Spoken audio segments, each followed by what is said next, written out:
Mr. Dene, followed by James McNulty. okay. Sam Dene, the Encyclopedia of Reno Government. Sam, that's me. I'm an Air Force Academy graduate. Spent many years flying fighters and bombers, defending our nation. Defending our nation so that people can come down and do the things that we are seeing done right now. We have two sides to this brouhaha.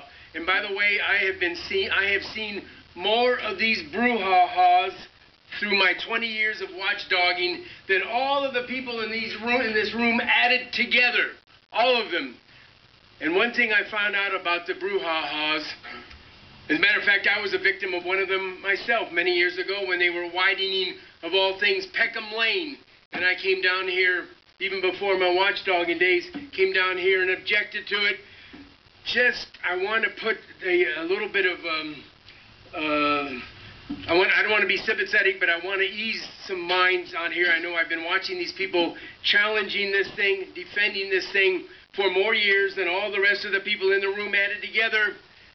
And after it's all over with, just as Mr. Raviglio back there, the owner of Western Nevada Supply, one of Reno's original businesses, just as he saw happen in his own backyard, they put the McCarran Boulevard through there, and he probably didn't really want it to happen, but it happened, and now he's happy that it happened, and he survived.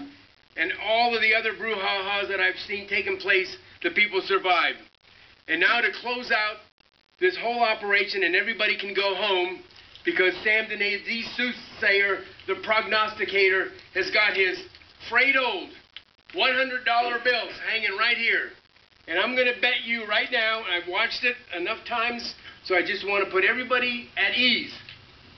These folks up here are going, here's the $100 bill, betting that these folks up here are going to vote in favor of this project.